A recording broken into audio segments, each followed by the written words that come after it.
Helga, kakinya pegel nggak? Gue tadi bilang, kita harusnya tracking sama-sama EHC. Jadi sambil tracking, sambil Terus nanti habis minum kopi di atas, kita kita itu ya live sebentar. Iya. 10 menit aja. Terus 5 menit. Terus kita posting di IG story. nice. Jadi nggak pegel, Fit. Enggak tuh, gue langsung berendam sih, like Hmm. I plan gitu kan. Gue berumah, gue berendam, air panas gitu kan. Terus kaki naikin ke atas, and that's it. Ya pegel lah, tapi ya nggak sepegel yang gue kirain. Teman-teman saya sama Fibra hari Sabtu kemarin trekking ke Sentul. Jadi lagi cerita itu. Fibra sudah lama tidak trekking. Dari SMA katanya. Enggak Jangan juga, tanya berapa tahun yang lalu gitu ya, berarti ketahuan umur itu. enggak, bukan SMA, tapi emang udah lama banget gitu. Dan aku sempat maju mundur karena gue takutnya nyusahin orang kan. Aduh, aku nggak pernah trekking, ikut trekking, kesian bener ini grupnya nanti kan kalau Ada tim tanduk. kirain, aduh bakal jadi ini nggak ya, beban nggak ya, tapi ya udahlah, Bismillah jalan. It turn out not that bad ya, it turn out quite fun, Kan, quite easy. bikin ketagihan nggak? Kind of, gue udah beli itu tongkat trekkingnya, Han. Oh, keren banget. Langsung loh invest. Beli dua ya. Baru satu. Ntar kalau udah jelas anggotanya baru. Kita mulai aja Ya, kali ya ya, teman-teman. langsung aja kita mulai. Bentar. Oke, selamat malam teman-teman semuanya yang kita berkumpul lagi di acara Effective Human Capital, episode ke-30 edisi bulan April. Tiga Ini puluh 30. Luar biasa. Dan tema hari ini bertepatan dengan kita baru merayakan Hari Kartini ya di tanggal 21 21 April kemarin di hari Senin. Jadi kebetulan juga majority narasumber atau teman diskusi di EHC ini adalah para Kartini. Nah, jadi cocok nih kita mengambil temanya adalah The Rising of Women Leadership. Wah, keren juga ya. Kan kalau RA Kartini punya judul apa? Habis gelap terbitlah terang. Nah, ini kita juga The Rising of Women Leadership. Wis. Nah, ini memang sebuah kalau saya sendiri perhatikan ya, sebenarnya sebuah kondisi yang saya dapat lihat bahwa banyak woman-woman yang mengambil posisi leadership yang di posisi yang makin tinggi gitu. Jadi bukan lagi hanya majority men yang di posisi tersebut gitu. Jadi dan bahkan sebenarnya kata the rise of women leadership ya saya pernah dengar waktu itu ini agak sedikit ini dari Chinese wisdom gitu. Jadi ada hitung-hitungan gitu. Nah, katanya makin ke depan itu benar-benar the rise of women leaders itu akan makin kerasa gitu. Jadi akan makin banyak. Jadi tidak lagi akan terlalu didominasi oleh pria-pria gitu untuk menjadi pemimpin ini. Nah, ini jadi menurut saya menarik juga untuk kita bahas ya. Yang di mana kan masih tetap seakan selalu ada persoalan gender gitu ya kalau baca berita gitu ada soal persoalan gender. Kalau dulu bahkan di Hollywood gaji aktor pria lebih mahal daripada aktris gitu ya terus kemudian Masih sampai sekarang. masih ya tapi sekarang udah mulai apa kalau ya kelihatannya dari gerakan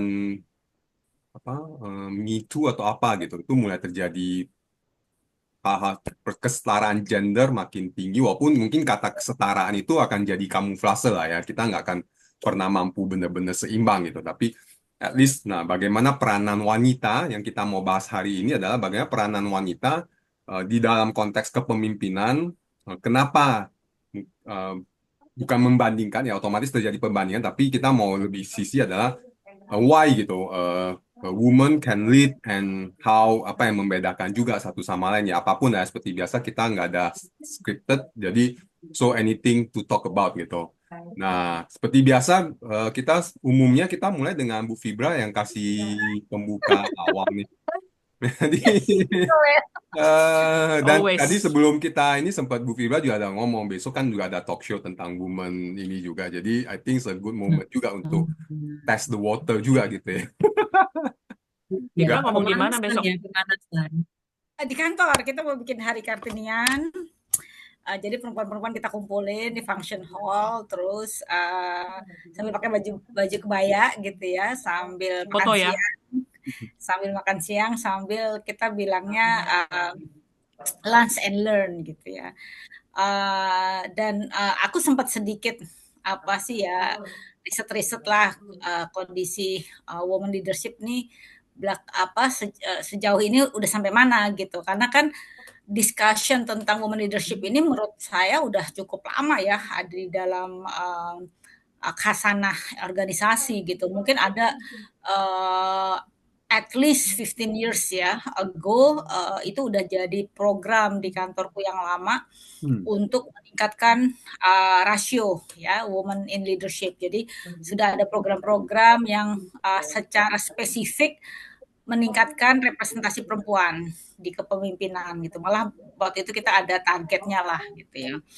Itu 15 years ago gitu ya. Artinya kesadaran organisasi untuk membangun diversity di dalam kepemimpinan itu sudah ada, tapi kenyataannya memang nggak semudah itu gitu ya, masih banyak stereotip yang menghambat perempuan untuk ada di jajaran kepemimpinan, terutama pimpinan puncak gitu ya. Tapi kalau kita lihat sekarang kan Pertamina perempuan gitu ya, Menteri Keuangan kita perempuan gitu ya, kemarin Menteri Luar Negeri gitu ya. I think slowly but sure gitu ya, perempuan ini makin menancapkan lahirnya di khasanah kepemimpinan gitu. Jadi stereotip ini mulai menurun walaupun biasnya itu nggak bisa hilang.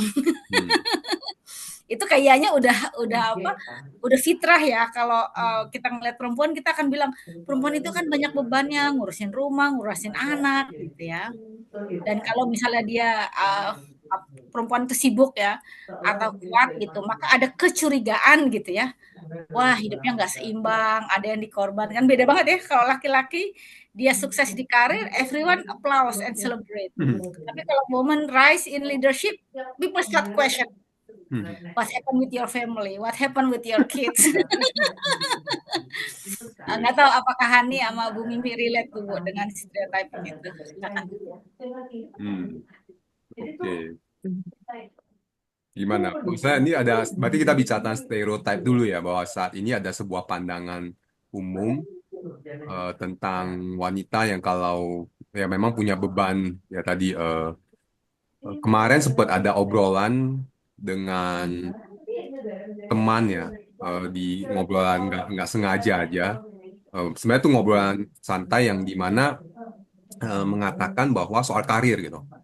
Jadi begitu wanita ini menikah dan punya anak itu seakan-akan hambatan untuk dia berkarir itu jadi sedikit terhambat karena ya dia perlu ngurusin anaknya, dia punya apa gitu. Jadi akhirnya seakan jadi satu beban tersendiri untuk dia punya karir yang lebih baik gitu. Ya karena waktu ya kembali ke waktu, pembagian waktu dan fokus gitu, di mana dia perlu mulai membagi fokusnya yang sehingga membuat orang jadi meragukan gitu. Orang meragukan bahwa dia mampu nggak gitu kalau dia sudah begini gitu. Nah, berarti ada beberapa stereotip gitu. What's your thought? Aku pernah moderate event di CFA, judulnya Glass Ceiling. Jadi batasan kaca yang kita bikin sendiri. Dan kita undang beberapa pembicara. Satu CFO dari Superbank, Melissa, Bu Yusina dari BI, satu lagi siapa ya? Maaf saya lupa. Ada kok di IG saya. Jadi kesimpulannya, kalau saya bicara di financial institution, saya tahu ada Bu Susiwati. Yang saya tahu di ekosistem yang saya paham, gitu ya, paham. Di dunia capital market, financial, ada kecenderungan, tidak semua. Makin ke atas, kita ngomong di board member, biasanya wanitanya tuh hanya satu atau dua gitu. Minority. gitu. Dan itu diakui gitu loh oleh Melissa. Saya nggak tahu di government gitu. Memang saya bahkan sempat challenge. Saya tahu, tapi again, my opinion itu based on mungkin a decade ago. Ada semacam silence treatment gitu. Bukan silence saying gitu. Kalau lu di capital market, orang nomor satu sebaiknya pria. Mereka bilang. Jadi aku cuma mau bilang tadi statement Yudi yang itu. Betul, teman-teman saya juga bilang, once you get married, lu punya keluarga, punya anak, mungkin mereka lebih paritas family gitu. Tapi ada juga entah gimana alasannya, begitu ke atas, perempuan satu-satu jatuh gitu. At the end, di board member, kadang cuma satu atau dua orang. Hmm. Aku rasa aku cuma mau playing become a duck, angsa hitam di sini gitu ya. Aku rasa juga memang certain industry gitu, ada certain perception. They give women chances, but not everyone. Aku rasa sih gitu. Just want to give some tough opinion aja. Jadi bukan karena family gitu loh, memang Hmm. silent. Wah, udah mendingan Yudi aja, jangan Hani gitu, something like that. Hmm. Dan aku punya beberapa sahabat di bank ya, di board gitu. Paling kelihatan kalau udah rups gitu. Paling enak dilihat, lu lihat aja rups gitu. Groups itu maksudnya Jajarannya apa? siapa gitu ya. Most of the men, women mungkin sepil cuma dua. Betul Hmm. nggak Bu Susi? How about in Panin? Is that the same? Yud, saya ngambil angle capital market dulu ya, financial institution dulu ya. Oh, setuju Hmm. tuh Yud. Hmm. Oke, dari Bu Mimi gimana? Any komen pembuka dulu terkait dengan kita mulai dari stereotip ya. Kebetulan ya. Hmm. Aha. Stereotip ya. Sering yang kedengeran tuh kalau kalau tentang leader perempuan gitu ya.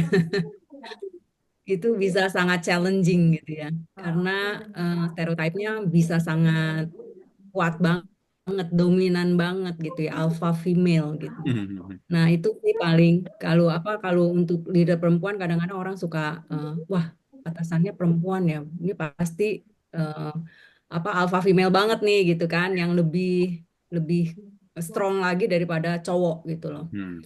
Tapi nggak selalu begitu juga sih gitu ya. Memang pasti kalau semua leader itu, sorry, internetku, suaraku jelas nggak sih? Jelas. Jelas. Jelas ya. Oke, internetnya soalnya nggak bagus. Eh, Cuman yang pastinya kalau aku lihat itu semua leader pastinya ada faktor dominannya ya. Hmm. Ada faktor dominannya. Jadi pasti alfanya tuh ada gitu loh. Karena kan biar gimana dia adalah sebagai leader gitu ya, leading gitu. Eh, Cuman bisa aku melihat juga sih ada contoh-contoh perempuan yang dia bisa apa ya alfa tapi juga eh, ada sisi sisi kewanitaannya gitu ya di sisi caringnya gitu kan. Eh, jadi yang justru kelihatannya tuh tetap dia halus di luar gitu. Tapi ternyata bisa juga loh, strong juga loh untuk bisa lead para pria di bawahnya. Karena ini kebetulan seorang CEO gitu ya. Jadi bisa lead seorang para para apa eh, yang di bawahnya gitu ya, director yang di bawahnya yang notabene adalah juga laki-laki gitu dan perempuan pasti.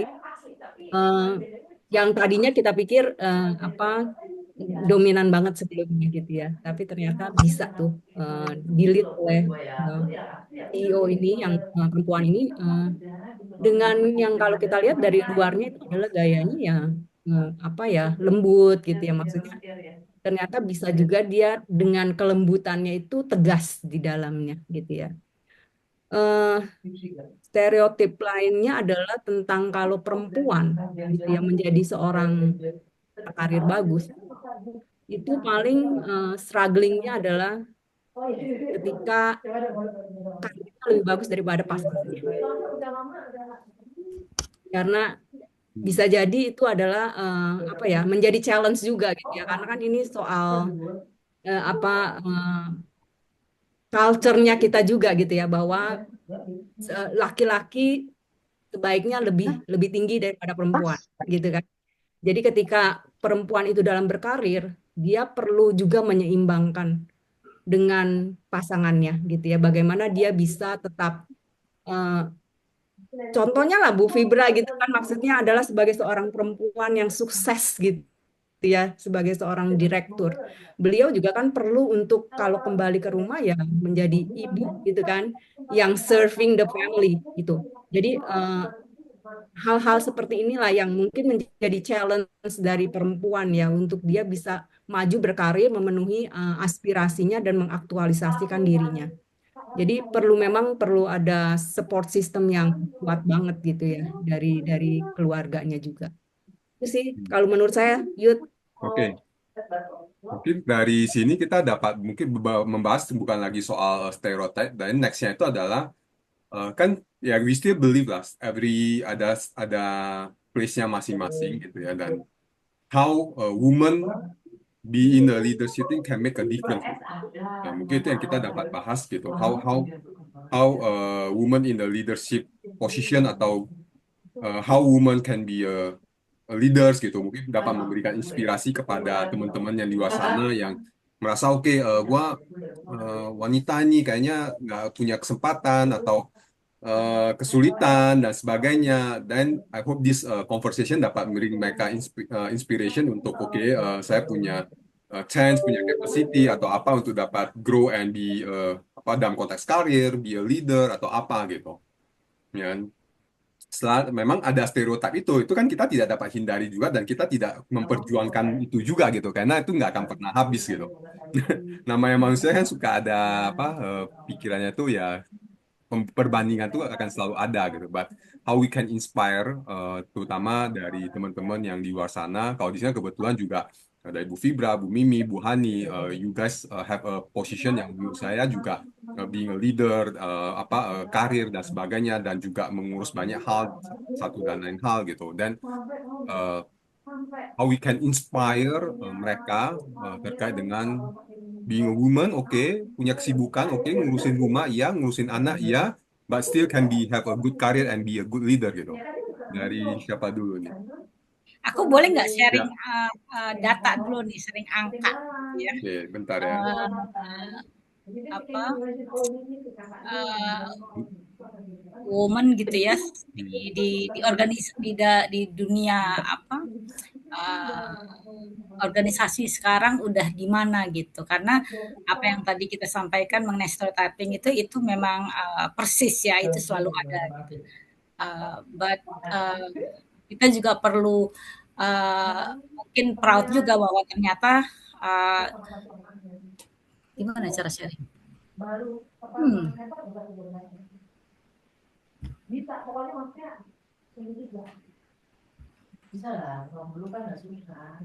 Oke, sambil nunggu Fibra.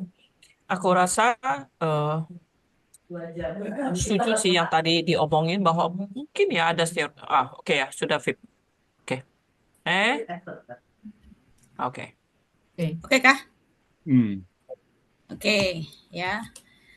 Eh, ya, jadi kita lihat ya gimana sih perempuan-perempuan sekarang ya di dalam leadership position gitu ya. Jadi ternyata perkembangannya ini cukup cukup ya menyegarkan lah ya gitu, karena memang walaupun masih struggle ya untuk diversity ini, tapi di sini dibilang bahwa dari 2023 ini sudah ada peningkatan lah ya representasi woman di C-suite. C-suite itu artinya kan di board of director ya, di level paling atas di organisasi gitu ya. Jadi ada pertumbuhan 15% dari 2017 ke 2023 gitu. Dan buat saya ini cukup uh, membahagiakan, karena ternyata memang woman itu memberikan sebuah warna yang sangat penting bagi organisasi gitu. Nah, ini di sini ada satu artikel ya di Forbes bilang bahwa ternyata ada riset yang cukup meyakinkan yang menunjukkan adanya hubungan antara gender diversity dengan financial performance gitu. Jadi organisasi yang paling nggak punya 30% perempuan di leadership level mereka itu 12 kali itu ada di top 20 ya in term of financial performance gitu. Ini menarik nih ya data ini gitu ya. Kenapa ya bisa begitu gitu ya. Dan di sini juga dibilang bahwa perusahaan-perusahaan yang memiliki perempuan di jajaran kepemimpinannya itu menarik para investor gitu karena apa return of equity-nya itu sekitar 10% ya dibandingkan organisasi yang nggak ada perempuannya itu 7,4 ya. Dan ini karena riset maka data ini memberikan sebuah refleksi gitu ya apa sih yang bikin organisasi menjadi lebih perform dengan adanya perempuan gitu ya. Tidak berarti bahwa laki-laki tidak perform, tapi adanya perempuan di antara laki-laki itu memberikan perbedaan, yaitu ada sebuah transformative power, ada sebuah kekuatan untuk merubah gitu ya, sebuah mungkin pola-pola yang sudah established gitu. Nah ini kalau saya coba reflect ke diri saya juga gitu karena kan di perusahaan saya sekarang juga saya satu-satunya lah ya perempuan di antara 4 direktur lain gitu ya. Saya satu-satunya perempuan dan dulu mungkin nggak cuma di direktur level gitu ya bahkan di dalam kolam yang lebih besar juga saya satu orang perempuan saja gitu di antara mungkin 40-50 laki-laki gitu. Jadi while di disparity still persist, tapi kemudian kehadiran perempuan dalam organisasi indeed make the difference. Dan ternyata ketika diteliti gitu ya teman-teman, ini karena apa? Karena ternyata perempuan itu memberikan sebuah sentuhan human element gitu ya. Karena kan perempuan itu kan fitrahnya nurturing ya, nurture gitu ya, memelihara, berempati gitu ya, terus mau collapse, gitu, egonya itu nggak terlalu menguasai lah gitu, walaupun setiap orang pasti ada ego, tapi dibandingkan dengan alpha male gitu ya, perempuan itu ada sentuhan kelembutannya lah. Ini menjadikan unique strength sebetulnya aja, karena kemudian dia membangun creativity, dia meningkatkan empati dalam organisasi, dia meningkatkan collaborative leadership ya di antara kalangan jajaran kepemimpinan dan juga perempuan ini memang tahan banting ya, resilient ketika ada krisis gitu. Nah ini sudah didukung dengan studi gitu ya. Jadi memang perempuan-perempuan ini benar-benar bisa menjadi pembeda dalam organisasi itu. Hanya memang pertanyaannya adalah bagaimana perempuan sendiri menempatkan dirinya gitu. Karena ada juga penelitian mengatakan bahwa kenapa perempuan itu tidak mudah masuk ke dalam organisasi gitu. Karena mereka sendiri meragukan kekuatan dirinya gitu ya, meragukan kekuatan dirinya. Tadi stereotip itu menjadi perceive identity udahlah gitu saya kalau gue sendiri sebagai perempuan ya ketika gue meniti karir gitu nggak sedikit konflik values itu gue alamin gitu ya artinya mana lebih penting anak atau kerja itu kan nggak bisa dipilih ya anak pasti lebih penting, sangat penting. Tapi ketika kita berkarir, kita akan berada pada posisi-posisi dilematis di mana kita juga harus attend gitu ya pekerjaan kita gitu. Sama seriusnya dengan kita mengelola keluarga. Nah, bagaimana kita mengelola values, norm-norm yang di luar diri kita itu juga mempengaruhi keberhasilan seorang perempuan dalam karirnya atau dalam pekerjaannya gitu. Bisa nggak dia membangun satu identitas yang terpisah dari harapan sosial gitu ya. Sehingga dia tahu persis, oh ini value saya, oh ini yang saya inginkan, dan kemudian dia punya support system tadi Bu Umi udah bilang ya, dan menurut saya memang sudah menjadi fakta bahwa perempuan-perempuan yang benar-benar sampai di puncak karir itu adalah mereka yang punya strong support system terutama dari pasangan hidupnya gitu ya. Jadi ini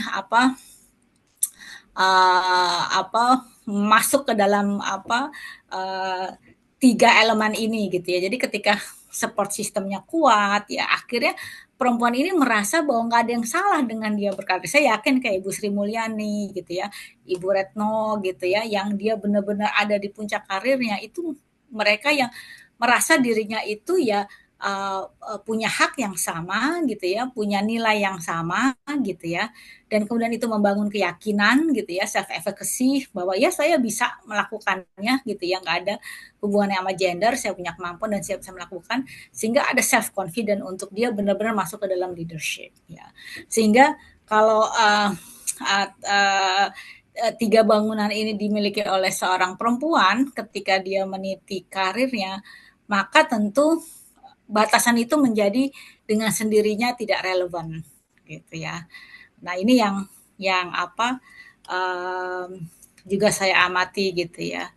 Dan kalau diperhatikan atau dikulik lebih dalam gitu ya, kenapa sih perempuan itu ada yang benar-benar sampai ke puncak karir gitu ya? Salah satunya ya karena dia adalah orang-orang yang tahu banget goals-nya apa gitu ya.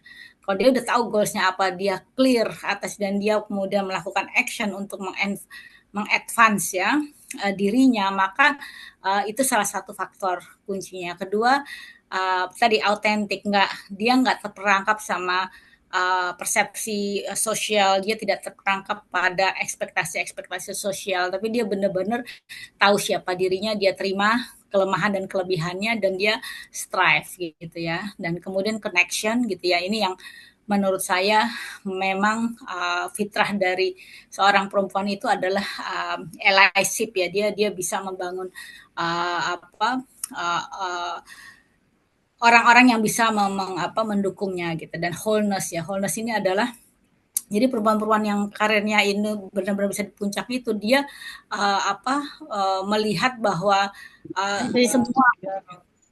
semua role yang dia miliki itu adalah satu kesatuan, sebagai ibu, sebagai istri, sebagai career woman gitu ya, itu ada satu kesatuan, tidak terpisah, tidak tersegregasi ya, itu saling melengkapi dan menjadikan satu kesatuan identitas. Nah ini yang mungkin bisa kita jadikan inspirasi gitu ya, ketika kita memang ingin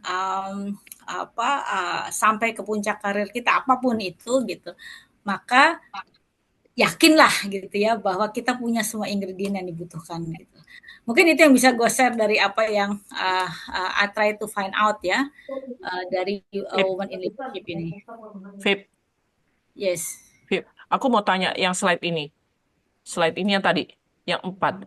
Does it implies bahwa 4 agency, authenticity, connection, sama wholeness, dan yang perlu dimiliki wanita kan?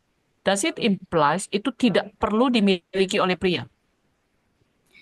That's a very interesting question ya. Karena menurut gue gitu ya, pria itu memiliki sebuah Privilege. Ya, maybe one is privilege atau memang fitrahnya ya. Jadi sudah jadi bangunan dia bahwa dia memang ditugaskan ya, laki-laki itu kan ditugaskan untuk keluar dan menjadi provider gitu ya. Sementara kalau perempuan kan opsional. Sebagai provider tuh opsional gitu ya.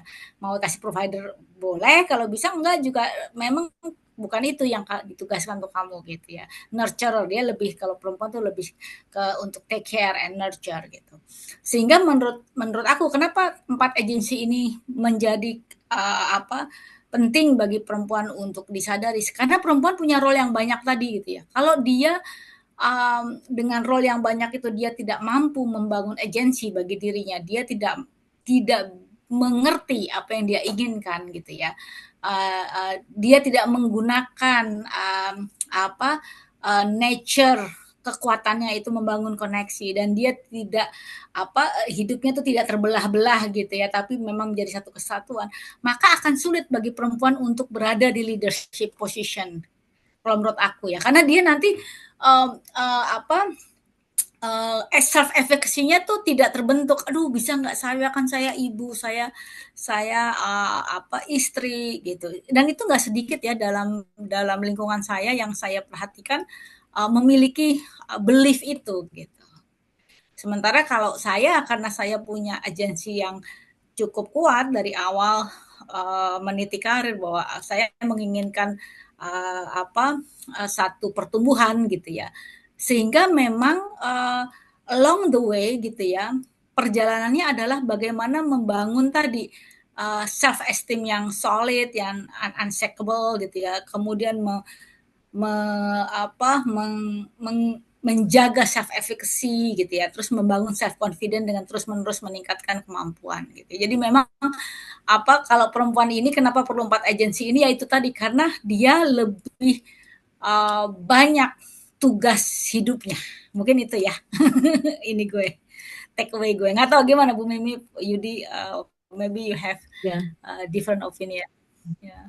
Dan tadi itu juga sih ya, setuju sih Coach Vip. Jadi memang perlu effort lebih lah gitu ya, karena kan memang ada banyak faktor-faktor budaya lah ya gitu. Apalagi kita yang di Asia gitu, Indonesia, budayanya kan perempuan ya maksudnya masih ikut laki-laki gitu kan. Jadi benar-benar challenge-nya di situ sih. Dan kalau aku lihat dari yang tadi Coach Vip sampaikan, insight-ku adalah sebenarnya diversity ya. Jadi nggak se jadi tetap tetap perlu ada diversity gitu loh, karena kan perlu keanekaragaman gitu untuk memperkaya, ya kan, resourcesnya jadi lebih banyak gitu loh. Jadi kalau nanti misalnya next-nya adalah perempuan yang lebih banyak gitu ya daripada laki-laki di level leadership, itu juga menurutku akan tetap perlu ada perannya laki-laki, perlu diverse gitu kan. Kalau perempuan semua kan nggak akan juga apa ya sekaya itu gitu loh untuk resourcesnya, ya kan, karena tetap diversity itu saling melengkapi. Jadi itu sih insight yang aku tarik dari tadi yang disampaikan oleh Coach Vip. Nggak tahu deh dari teman-teman Hani mungkin. Fibra, aku rasa gini, ada certain, saya tergabung kan di Indonesia Cyber Security for Women gitu. Dan ada satu pertemuan yang saya temui, yang saya ikut gitu. Jadi memang ada sebuah studi orang perempuan yang masuk, dan nanti Selasa saya kan jadi moderator kan di AI conference gitu. Saya sempat tanya ke orang Microsoft yang akan jadi panelis, Pak, is that true? Teknologi wise woman lebih sedikit, dan dia bilang iya gitu. Dia bilang iya. Engineer misalnya Fit, engineer. Atau lu berkarir di industri oil, generally pasti men gitu kan. Di kelapa sawit gitu, mandor kebun, itu generally men gitu. Jadi aku rasa memang tadi ada satu kata Vip yang saya nggak sempet sempet quote exactly the word. Aku rasa berarti kesimpulannya, if we woman, dan konteks saya ngomong adalah untuk the next generation gitu ya. Jadi teman-teman jika yang ikut dengar nanti one day di YouTube adalah parent atau young woman yang masih punya chances career. So I guess kesimpulannya menurut aku adalah, if you decide you want to be the top person, then you need to work harder in a way gitu. Karena by default, certain profession itu mereka cenderung men gitu. Kayak di cyber security, sampai sempat kita tanya, kenapa banyakkan laki ya? Dan akhirnya, some of them berandai-andai. Oh, karena kalau ada kasus, dia tuh mesti lembur sampai malam gitu ya. Hacker lawan hacker gitu. Mungkin woman nggak really up to it gitu. Atau bahaya pulang rumah gitu. Jadi ada certain physical condition yang dibutuhkan, dan sebaiknya, bukan nggak bisa, oleh woman gitu. Dan pertanyaannya yang aku kepikiran, so what next for the next generation, Fit? What next gitu. Ya If you have sebetulnya a daughter, you have a daughter kan? ya. Gua, Mimi sama Yudi mungkin enggak gitu. Dan Ini pertanyaan untuk ada dokter teman-teman juga juga. yang dengar gitu. What Ini juga next ada gitu. dokter. Bu Mimi ada dokternya dong. Oh iya ya, Mimi ada dokter, sorry. Ya, gua sama Yudi enggak gitu. So, what are we going to tell them? Buat aku sih leadership itu kan sebetulnya ada dalam setiap manusia ya. gitu. Setiap kita tuh punya dikasih sudah diinstal udah gitu ya sistem kepemimpinan dalam diri kita. Nah kan pertanyaannya adalah kenapa certain sektor itu mostly laki-laki gitu. Kalau aku boleh jujur, kemungkinan juga karena perempuan memilih untuk tidak gitu ya. So it's not also about that they cannot, tapi they choose not. Ya, kita mungkin harus juga honest with that, right? Dan ketika perempuan choose to be a leader, then they can be a leader. Artinya sebetulnya yang perlu kita bangun adalah that choice the freedom to choose itu ada dalam setiap diri kita. Nah, mungkin PR kita bukan kepada memastikan perempuan masuk ke dalam sektor-sektor tertentu, tapi membuat perempuan itu lebih aware, lebih berdaya, lebih empowered untuk membuat pilihan-pilihan yang memang genuine dari dirinya, bukan karena social expectation, bukan karena economic pressure gitu, tapi lebih pada hey I choose to do this. Termasuk gini, ketika perempuan bekerja dan bisa aduh gue harus kerja karena mesti cari uang, maka kita harus reflect balik gitu.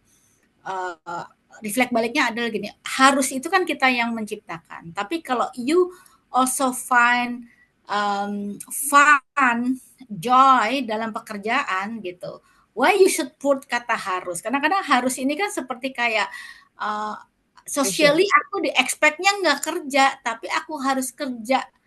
I don't know, you also love to work, right? Nah, menurut saya PR kita ke generasi ke depan itu lebih kepada itu, membangun kesadaran diri atas freedom dia untuk memilih.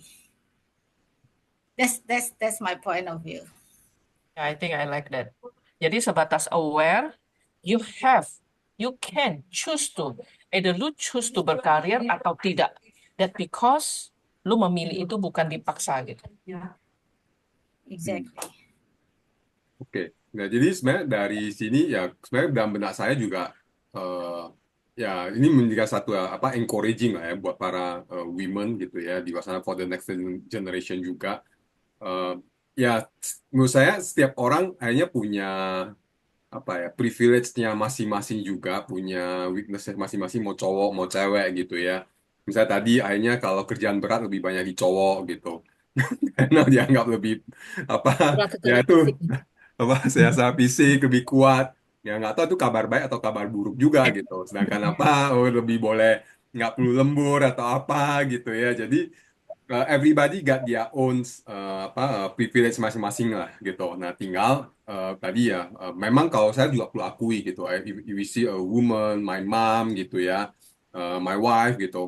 Maksudnya ya lebih mikirin banyak hal. Tadi ada sifat alaminya yang pasti akan berbeda. Yang di mana I think di dalam konteks as a leader mampu maksudnya ya punya style yang akan bukan bicara secara kepintaran karena pada akhirnya kepintaran semua orang akan sama gitu, but they will have a certain style gitu yang dimana kalau women stylenya mungkin akan lebih seperti ini, kalau yang men stylenya akan lebih seperti ini gitu, but secara kognitif saya yakin nggak ada perbedaan tergantung mau belajarnya sampai sejauh apa yang tadi kata Bu Fibra juga gitu, dia mau drive-nya sampai kemana gitu, dan itu pasti setiap orang punya capability yang sama secara kognitif, tinggal memang stylenya akan berbeda dan tentu mungkin menurut saya karena men tidak perlu pikirin masak, tidak perlu mikirin bersihin rumah, nggak perlu pikirin ini, jadi sehingga punya ruang untuk mikirin yang lain gitu ya. Jadi sehingga ya itu tetap perlu di ini. Tapi di satu sisi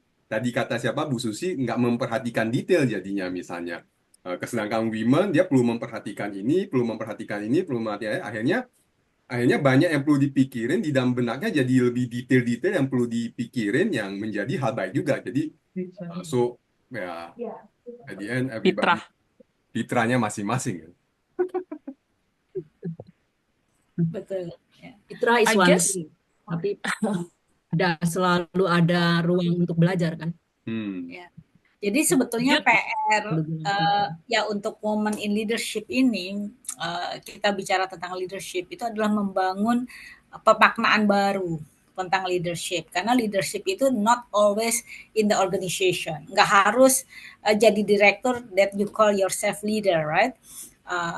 Ketika kita choose to be in every dimension of life, and then we know why, kenapa kita melakukannya, bagaimana, apa yang perlu saya lakukan. Dia punya full consciousness terhadap apa yang dilakukan. Itu menurutku juga sebuah leadership. Ya. Dan it also can contribute to the life significantly. Ketika seorang perempuan itu memiliki full consciousness atas dirinya dan kemudian membuat pilihan-pilihan yang memang dia sadari gitu ya, dan itu akhirnya memberikan dampak bagi kehidupan. Karena jangan juga diremehkan perempuan macam Ibu Ainun Habibie gitu ya, yang memilih menjadi pendamping seorang Pak Habibie, dan itu memberikan Pak Habibie ruang yang sangat luas tadi seperti Yudi bilang gitu ya, untuk benar-benar berdampak pada kemanusiaan. Karena ada perempuan di belakangnya yang merawat gitu. Nah, buat saya this is kind of leadership ya, yang mungkin tidak laut gitu ya, tapi sebetulnya memberikan pengaruh signifikan dalam sebuah kehidupan ya. Tuh, maka ada pepatah yang mengatakan di balik apa Dia hebat, ya ada lebih wanita hebat. ya. So at the end, woman who lead. Kalau di kerajaan-kerajaan ya, kalau teman-teman perhatikan kan pola support sistemnya itu kan justru ibu suri itu sebetulnya lebih powerful ya. Karena ternyata Kayaknya drakor nih. Sebenarnya dia yang mendrive rajanya ikutin yang apa kata di belakang gitu. Jadi jangan remehkan juga gitu. ini sebenarnya kamuflase juga ya, kalau misalnya itu woman posisinya tinggi, but at the end sebenarnya women yang di belakang yang ngedrive juga gitu. Dan you know kan Keren banget Yudi bilang kamuflase. Enggak lah. Kalau apa ini menarik ya, bagaimana woman itu sebetulnya play a very important role ya dalam kehidupan. Jadi kalau aku dulu ngurusin ekspat gitu ya, udah ada peraturan tidak tertulis tuh, supaya ekspat itu lancar transisinya ke satu negara, jangan bikin istrinya nggak happy. Karena kalau istrinya nggak happy, langsung ruwet itu. Jadi make the wife happy, that's the number one rule. Jadi di Jadi invisible teman-teman, power ya. so I guess apa sharing kita key takeaway untuk teman-teman yang hadir nih di sini. Kalau dari aku cuma berasanya sih gini. At the end of the day, whether you are man or woman, tapi karena kita ngomong Kartini kan, so I guess it's a woman. You need to maksudnya aware gitu. You have a choice. Despite stereotype, despite certain perception, ada fungsi tertentu yang lebih banyak pria. Dan aku berasa, I don't say it untuk make it so challenging, but perhaps as a woman, we need to work harder gitu, untuk raise to the top. Karena stereotype. But if you decide that is what do you want, then aku rasa di zaman seperti sekarang, woman lebih punya chances go to the top gitu. Kayak bayangin beberapa single parent, sorry. Dia nggak punya husband, dia harus kerja juga at the end of the day gitu. Jadi aku rasa pilihannya ada di tangan kita gitu. Mungkin zaman dulu lebih challenging, sekarang bisa lebih mudah. Dan yang kedua adalah rasa yang ada certain, kalau kita sudah memilih, kalau saya berasanya make sure happy ketika lu di set di rumah, lu happy ketika lu bekerja. So if you have a challenge from the people around you, isunya di situ gitu. Bukan isu kita nggak bisa naik, tapi the issue adalah how to make it align dengan people around you. Ya, itu maksud saya. I just want to say that. Kalau aku bilangnya adalah balance ya. Selain tadi tahu apa yang dimau dan jawab atas pilihan. kita juga perlu untuk balancing tetap ya. Jadi harmoninya tetap perlu dijaga gitu ya. Biar bagaimanapun kita punya role-role gitu kan di luar dari role kita sebagai leader di organisasi, let's say gitu ya. Bahwa ada saatnya kita juga perlu menjadi serving juga gitu ya untuk orang-orang lain, stakeholders kita sendiri gitu kan, suami, pastu keluarga gitu ya. Jadi balancingnya tetap tetap diperlukan sih. Itu dari aku. Hmm. Handi, kalau di mute. Teman-teman di sini ada yang mau berkomentar Ya, nggak? Saya berasumsi aja teman-teman semua masih muda-muda. hmm. Kalau lihat wajahnya gitu. Ya, ada yang mau Anybody ikut want to say nimbrung, something? atau mungkin juga mau bertanya Iya. atau Punya berkomentar. Oke. POV lain ya, POV lain ya, asik juga nih. Hmm. Ya mungkin yang punya experience how you strive ya in the leadership position gitu, apa saja experience-nya dan apakah relate dengan apa yang kita bicarakan hari ini. Hmm. Kita di CFA Charter Holder, mungkin teman-teman tahu CFA itu kan sebuah organisasi profesi untuk dunia investasi. Indonesia, saya selalu ngomong kita baru punya 385 orang CFA Charter Holder untuk 285 juta penduduk Indonesia. Bayangkan dengan Singapura, saya nggak tahu penduduk Singapura berapa, tapi kota Singapura hanya sebesar Jakarta, lebih gede dikit gitu. Mereka punya CFA Charter Holder itu udah hampir 12.000. Kebayangkan how Indonesia masih dikit dan wanitanya itu cuma 20%. Jadi cuma baru ada tidak lebih dari 75 orang CFP wanita. Padahal itu kan ujian CFP itu bebas loh. Bebas. Nggak dibatas. Oh lu perempuan ya gue batasin. Enggak gitu. Tapi ya at the end saya selalu nanya. Cuma 20% ya gitu. Jadi I guess seperti yang tadi kita sempat bilang. Maybe yang melimit kita bukan society gitu. Tapi kita sendiri. Hmm. Ya. Mungkin ada ya, itu interesting, dia pop up di kepala saya, apakah mungkin yang melimit itu adalah karena tuntutannya beda gitu ya. Kalau istilahnya kalau laki-laki atau cowok kan tadi provider, artinya perlu eh, striving, perlu cari duit, perlu ini. Jadi tuntutannya lebih lebih ada gitu. Yang kemudian meng-create certain of way of thinking kan gitu. Dibandingkan misalnya yang wanita, I think misalnya jadi ibu rumah tangga mungkin nggak perlu ada tuntutan yang perlu di-fulfill selain jagaan atau ya another things lah ya, another things punya hal gitu, lebih tadi manage di belakang gitu, menjaga, merawat, lebih yang ke sana gitu, yang bukan yang lari keluar tapi bagaimana take care yang ada gitu. Sampai akhirnya di CFV Chato Holder, kita beberapa wanita bikin gerakan, bikin movement Indonesia Women in Finance. Saking kita sedikit. Jadi Women in Finance. Tujuan kita jelas, meningkatkan financial literacy, kemampuan keuangan para perempuan. Dan akhirnya kita menemukan satu fit. Kita nggak pernah menyebut wanita. Kita menyebutnya perempuan Indonesia gitu. Perempuan Indonesia gitu. Karena setelah dipikir-pikir, ibu-ibu rumah tangga di luar Jakarta gitu ya, perempuan financial literacy masih rendah. Tapi saking mungkin kita para wanita juga berpikir yang berkarya di finance itu sedikit, jadi marilah kita bikin movement gitu. Oke, one day Vibra bikin perempuan di HR kali. Jadi kalau key takeaway aku sih memang bagaimana kita mulai membangkitkan kesadaran atas kepemimpinan itu ya dari perempuan, karena tadi karena secara sosial menjadi provider segala macam, kemudian ada bias seolah-olah ya memang perempuan memimpin gitu. Nah tapi apa kepemimpinan ada peran gitu ya. Kembali kalau kayak juga agak walaupun sedih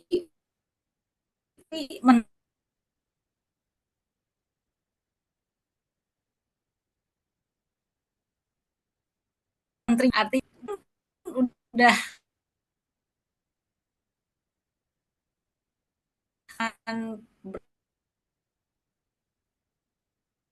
berapa kali kerja dia gitu juga gitu ya katakan tadi self efficacy perempuan terhadap leadership calling gitu ya bahwa hey a woman you can lead ya in every thing that you do ya dan ketika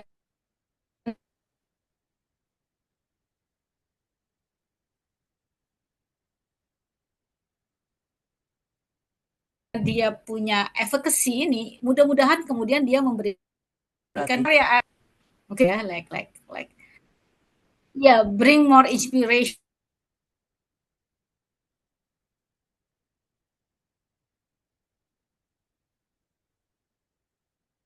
for women to be more out. Aku rasa yang bisa kita lakukan sebenarnya untuk generasi those awareness dan bring those self confidence gitu. Udah choose di belakang lah. I think we can do it through education. Kita semua kan neurosemantician dan kita kan neurosemantic trait. I think that's our legacy. Ada pertanyaan dari Bu Ivana. Hmm. Saya masih bertemu ada beberapa teman perempuan takut untuk jadi leader di profesional atau organisasi karena takut susah jodoh. Bagaimana pendapatnya? Semangat apa yang diberikan kalau kita bertemu teman yang seperti itu? Sangat realistik. Menarik.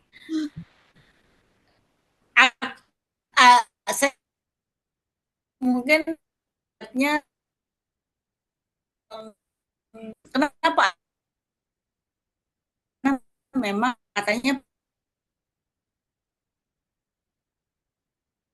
lupa gitu ya kejar apa ya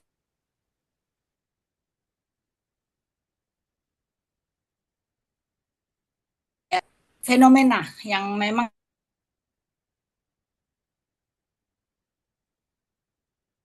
terjadi gitu ya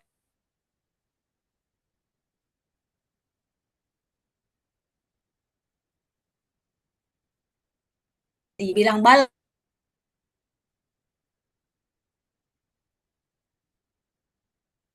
berusaha 150% gitu ya tapi ternyata kenyataannya justru leader yang efektif itu yang dia bisa pakai 80-20 Pareto ya 80-20 jadi dia memilih 20 area hidupnya yang memberikan dampak 80 sehingga artinya apa akhirnya perempuan-perempuan ini adalah mereka yang juga punya dimensi kehidupan yang juga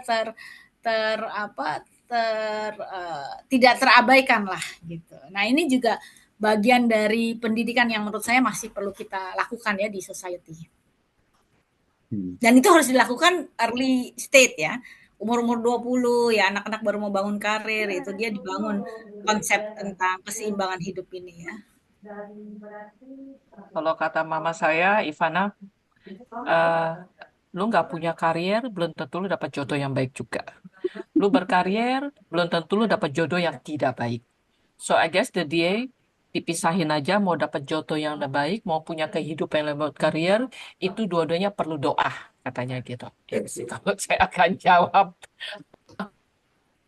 That's what my mom told. Jangan dicampur aduk dua hal yang beda. Saya cuma mau cerita ada satu film. Saya bukan penggemar Chuck Norris gitu ya, tapi kalau mungkin teman-teman yang masih muda udah tidak tahu Chuck. Jadi ada satu film Chuck Norris, dia lagi jadi sheriff lah di film itu. Dia really inspire me gitu. Jadi macam cerita ada satu sheriff apa polisi muda perempuan. Intinya dia putus gitu. Dan ternyata pacarnya itu intimidated by her gitu. Dan Chuck Norris ngomong begini, one day you will find a guy who is not intimidated by you gitu. Terus saya pikir, ya kan saya kan nggak nonton semua, jadi saya nggak tahu. Tapi I get the essence. At the end of the day, ya like my mom say, pisahin. Itu Ivana kalau saya. Dan itu mungkin bener banget ya. Kita kan dulu merasa kalau perempuan itu berkarir, laki-laki takut gitu ya. Ya berarti cari aja laki-laki yang nggak takut gitu aja. Itu resep yang sederhana. Tanggapan Bu Ipana. Nah, ini pertanyaannya timbul dari teman-teman perempuan muda. Hahaha, 2 tahun lalu juga kaget. Ini dari kota besar padahal. Dan mereka tanya juga kenapa mereka takut. I Ya guess itu itu bukan soal perempuan sih, sorry to say. Some lelaki juga menurut saya akhirnya juga jiper sama perempuan yang hebat. Seperti tadi kita berempat sharing. Menurut aku self efficacy, self confidence, self esteem itu. Sesudah itu pilihannya di tangan kita semua sebagai perempuan. Apapun pilihannya, kita perlu belajar. We need to be happy and contented with our choice. Menurut aku. Yes, yes. Karena kita selalu punya pilihan ya, ya kan? Cuman berarti kalau kita punya pilihan ya kita juga konsekuensinya dari pilihan kita juga kita tanggung jawab gitu loh. Kalau kita misalnya punya apa keinginan untuk mengejar karir dan kita semakin bertumbuh gitu ya, ngejar karir itu kan berarti kita bertumbuh kan, berarti dari wawasan kita itu juga bertumbuh sehingga cara kita memandang laki-laki pun akan berbeda gitu kan. Jadi requirement-nya juga bisa jadi lebih tinggi ya. The good point-nya adalah ya kita apa ya akan juga maksudnya lebih Selektif seleksinya gitu ya, kan. dan lebih Jadi dapat barang bagus. yes, hanya pria-pria yang benar-benar sesuai aja gitu kan Ya. apa yang kita mau gitu kan. Ya ya balik lagi kalau jodoh kan ya nggak bisa ditentukan juga gitu ya. Kalau tadi lu nggak karir belum tentu juga dapat jodoh yang bagus kan gitu kan. Jadi pilihannya ya with your intention balik lagi. Pesan Dan saya cuma mungkin satu, Ivana, untuk teman-teman semua. Yang pasti mau menikah, mau nggak menikah, mau punya karir, nggak punya karir, yang penting punya tabungan. Kalau saya, jangan pernah depend sama lelaki, atau lelaki juga depend sama mertua. Kalau saya sih. So, apalagi make up your situasi choice, sekarang ya. menabung. Jadi kita merasa punya sense of freedom, dan Hmm. kita, siapapun itu ya, nggak cuma wanita atau pria gitu sih. Ya, titip aja buat temennya kalau ketemu. Saya Mencerahkan juga. banget. mungkin ini apa pesan juga buat perempuan ya. Kalau Hmm. jadi perempuan nggak usah terlalu ribet gitu ya. Kan kita yang mau berkarir, kenapa kemudian kita paksakan orang atau pasangan kita harus berkarir juga gitu. Kalau ketemu pasangan ya cari pasangan yang kompatibel gitu. Kan Iya. kalau Bu Menteri, bapaknya Pak Menteri emang agak susah ya. Bapak Ibu Presiden, bapaknya nggak mungkin juga gitu. Jadi dalam hidup ini ada apa Balancing ya. apa ada choice Hmm. gitu. Yang mau jadi presiden dirimu atau aku, gak bisa dua-duanya gitu ya. Dan Tapi sekarang kalau juga udah ada trennya adalah suami-suami yang jadi justru di rumah, ya kan? Asal kitanya juga fine with that gitu loh, sama-sama ya fine with. kayak kayak Ibu Retno, saya pakai dua perempuan kuat yang ada di dalam hidup kita ya, masa kita ini kan. Mereka kan memiliki suami yang mungkin tidak kalah pintar, tapi memilih untuk mensupport karir Ya. istrinya sejak ketika Bu Menteri pindah ke Amerika, ikut ke Amerika segala macam. Buat saya, life is like that gitu. You cannot have it all, but you also can have it all. Iya, iya. Nggak ada You yang also can have it all. yes, yes. Kalau mama saya cuma satu, sembayang doa. Kekuatan doa. Oke, thank you. Oke, Yud, sudah Oke. pas waktunya. Yeah. Yeah, it's very interesting to talk about hal-hal seperti ini. Jadi ya semoga teman-teman yang hadir di sini mendapatkan insight terkait dengan being a woman, perempuan, apa yang cara berpikir ya lebih tepatnya esensi adalah soal cara berpikir kita, bukan soal situasi, bukan sosial pandangan sosial gitu, tapi bagaimana kita secara personal sebagai individu punya cara pandang atau cara berpikir yang uh, ya tadi bahwa kita punya choice, bahwa ingat menabung gitu ya. But at the end sebenarnya we all equal in our own condition lah. We all equal in our own condition gitu. Yang penting mau mau balance juga gitu. Jangan ya tahu ngambil posisi lah ya. Kalau bahasa saya tahu diri gitu. Jadi kita juga masing-masing perlu tahu diri. Kita punya kondisi seperti apa.